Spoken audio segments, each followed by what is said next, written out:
do sausage samosa. Oh, okay. Goan sausage samosa. The chorizo samosa. Yeah, chorizo. I think when I look at most of the things that you have out here, they're very traditional. Yeah, we're sticking to that, and we're not doing anything modern like you could say a red velvet and Latin stuff. There's plenty of that happening anywhere. Everywhere. So this is a 7-layered bebinca. I think what you need to do with the bebinca is just place it in your mouth and bask in those delicate flavors that it whispers to you. Battica. Yeah, it's a local tea cake, a very comfort food sort of a cake.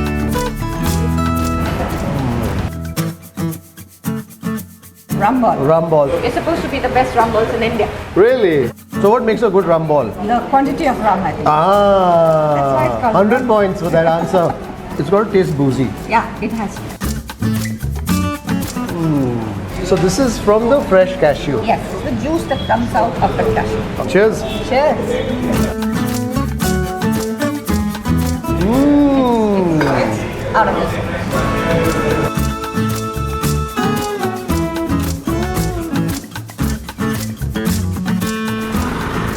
We are in Panjim and we are on our way to Mr. Baker because people said this is where you should go for traditional Goan sweets.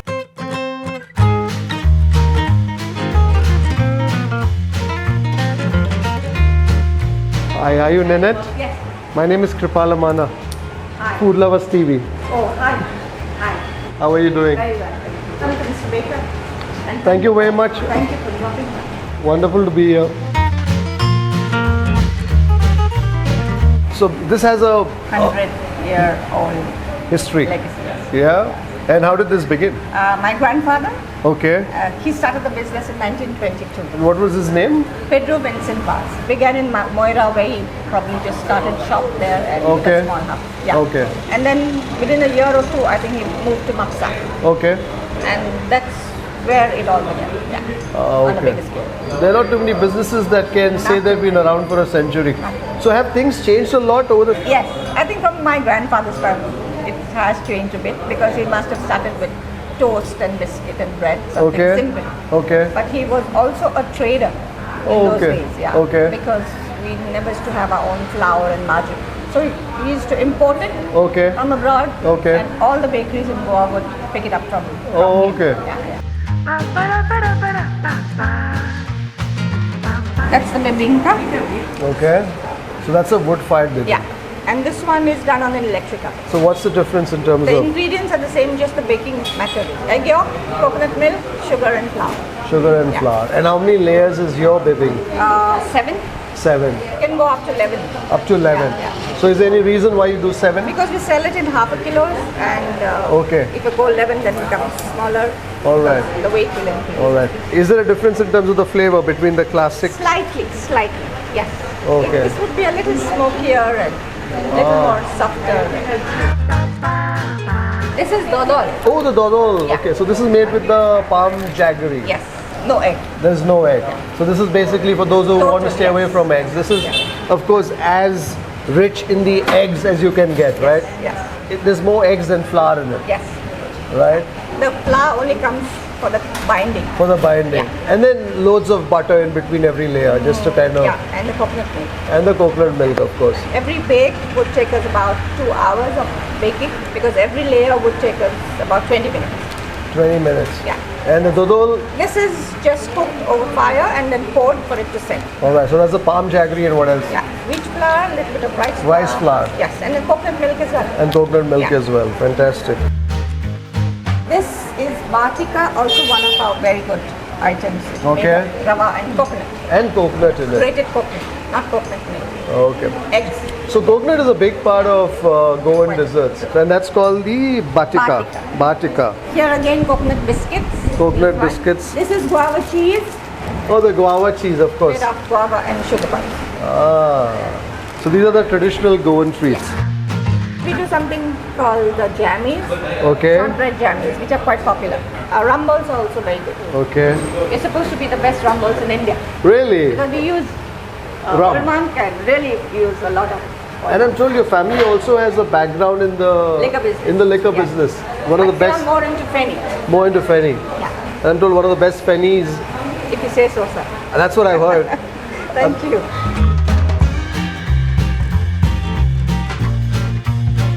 Our risois are very good. Prawn Okay. risois were very, very famous for them.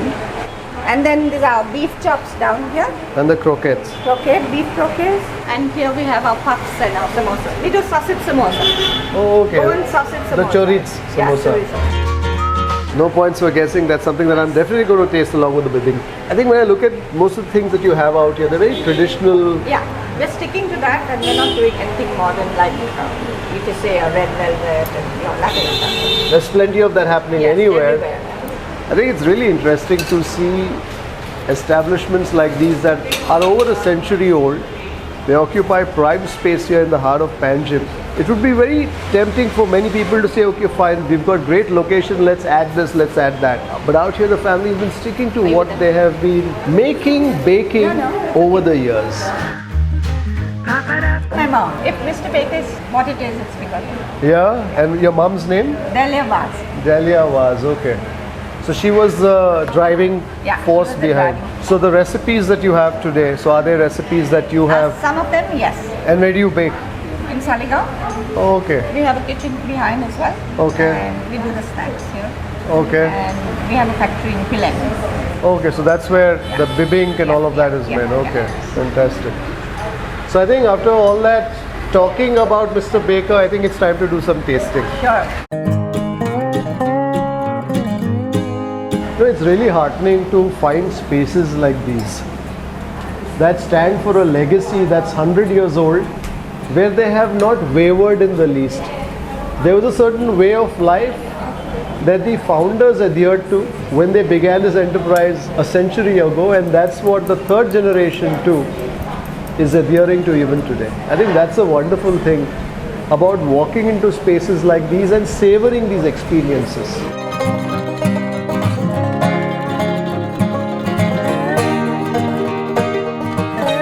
So this is not something that I was expecting to find here. Yes.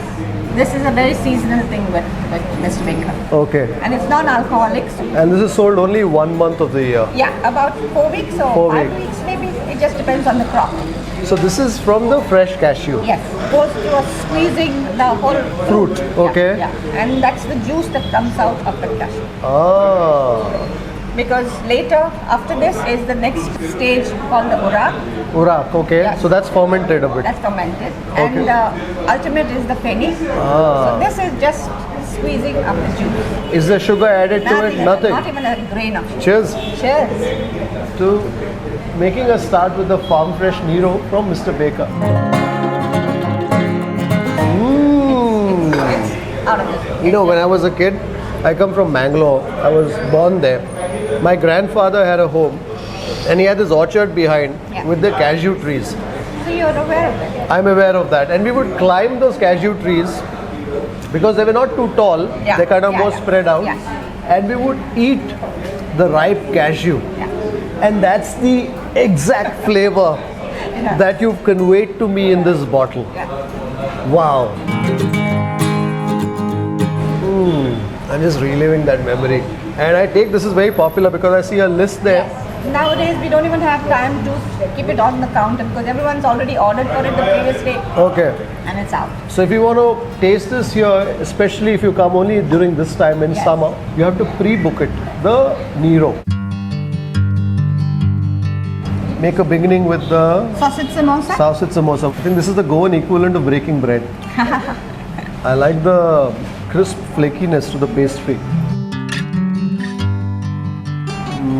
The mixture of the sausage is not overwhelming with the masala. You have the taste of the pork and the sausage. So this is basically reminding me of those Irani samosas. Mutton keema. Mutton keema samosas. What I like is the flakiness of the pastry though. So do you add some vanaspati to that to get that flakiness? Yeah, it's also in the way you fry, in the heat of the oil. And I'm sure whenever there's pork, there's fat, but the fat is rendered beautifully. And what you're really tasting is the texture and the structure of the meat. And of course, you've got some shallots, you've got some onions there. Do you have some chilies that go into it? Green chilies that go into it. So is this something that only you make? yes, and what happens is it's a new item at the bakery, and my son He has come on board now. Oh, okay, great. The last 1 year. Okay. So that's his introduction. So What's your that's son's name? Nathan Nathan. is the 4th generation. Fourth generation, and he's made a beginning with the sausage samosa. How wonderful is that? And what should we be tasting next? The croquettes? Croquettes, beef croquettes.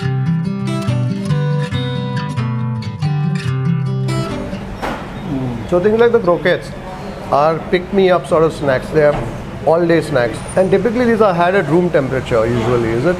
No, warm. Even if you have it at room temperature, you can't. Yeah. It doesn't get congealed, or it still has the taste of it.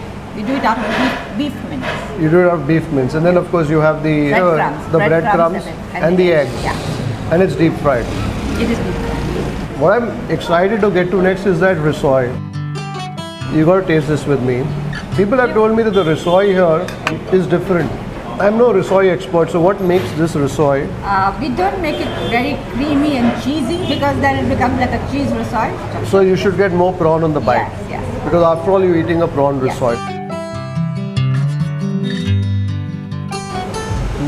There's a bit of sweetness too that I'm tasting. That comes from the kava. From the flour. Yeah. So the one thing with the risoi is that you basically chop down the prawn very fine. Very. What you're tasting is the flavor of the prawn more than its bite. Yes.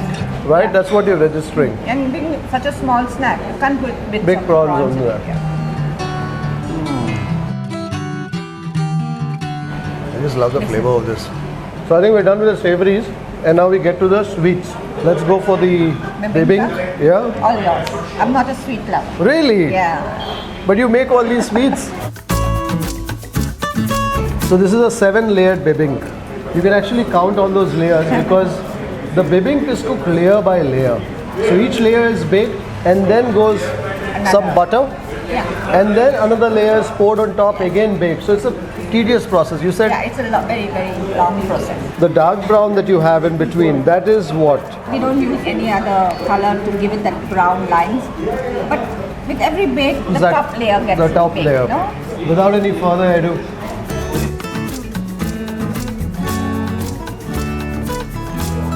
It's soft, not gelatinous in the least. It's a sort that dissolves away.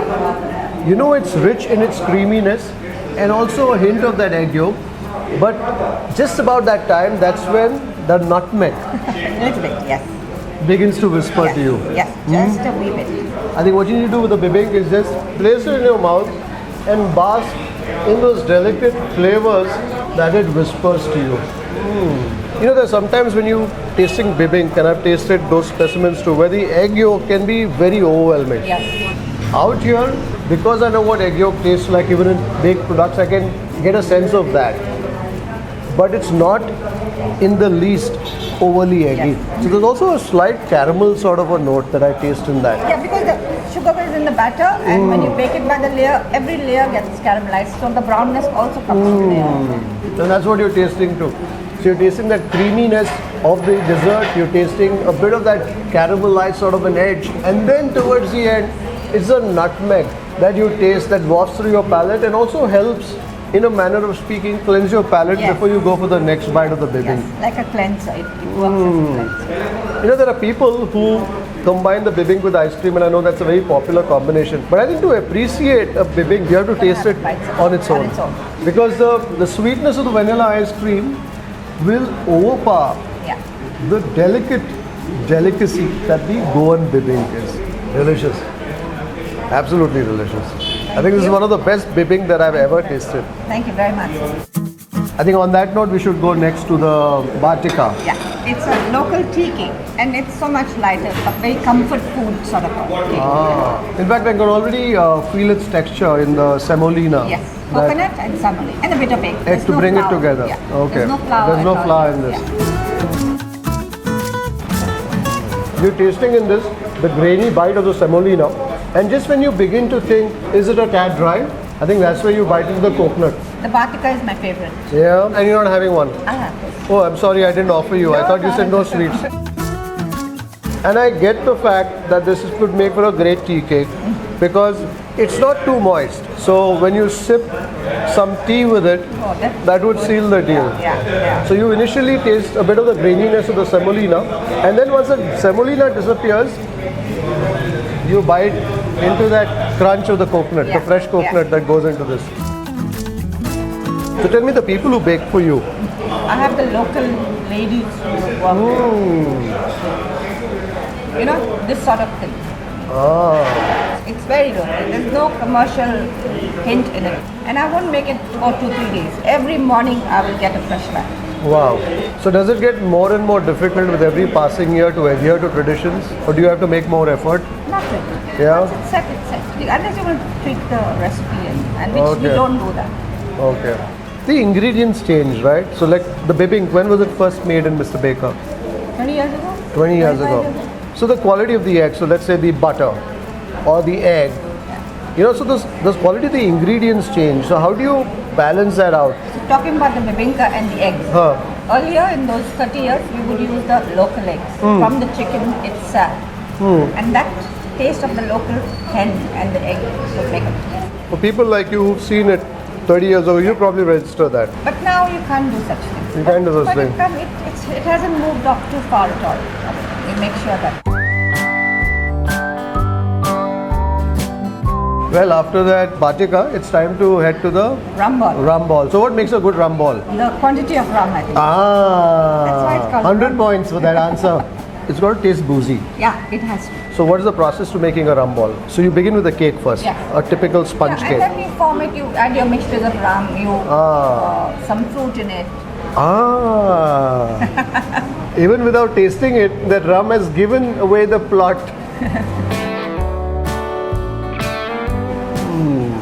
This rum ball feels a bit like Christmas packed in a rum bottle. Yeah. And also I'm biting into some of those macerated fruits. So I think even the fruit that goes into it, you soak it. Yeah. And then the warmth. Did you say so? The warmth of the booze. Of the rum. Dark rum. Local rum? We have a mixture of Old Monk and our rum that we make. What's your rum called? It's called... Okay. You want to call somebody? Phone a friend? Phone my brother. What is the company called? The spirits company? Madame Rosa. Is that penny that would come in that basket? Yes. Oh, that's yours? Big Boss penny.